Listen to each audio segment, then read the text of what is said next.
তোমরা কি কখনো লক্ষ্য করেছো সব নদী কোথায় যায়? সমুদ্রের দিকে যায়। কোনো নদী কিন্তু মরুভূমিতে যায় না।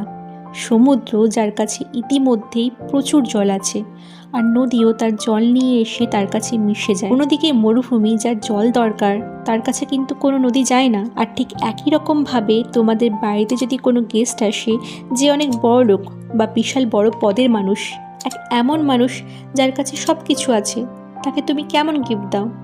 সবথেকে ভালো গিফট, দামি গিফট, তাই না? কিন্তু অন্যদিকে রাস্তায় যখন আমরা কোনো ভিখারিকে দেখি, তাকে আমরা কী দিই?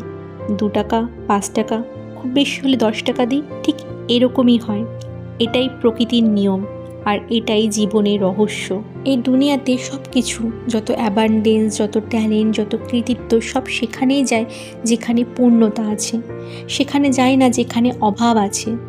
যদি তুমি নিজে ভেতর থেকে নিজেকে পরিপূর্ণ মনে করো, যদি তুমি ভেতর থেকে হ্যাপি থাকো, মনে করো তোমার কাছে সব কিছু আছে, যত ট্যালেন্ট, যত সুযোগ সুবিধা সব আছে, তাহলে এই সব কিছু তোমায় আরও অ্যাট্রাক্ট করবে। কিন্তু যদি তুমি নিজেকে অভাবে মনে করো, সবসময় অভিযোগ করতে থাকো, আমার কাছে এই নেই সেই নেই, তাহলে এমন অনেক ভালো জিনিস আছে যা তোমার কাছে পৌঁছাতেই পারবে না। তাই আজ থেকে নিজেকে সবসময় ফুলফিল ভাবতে শুরু করো।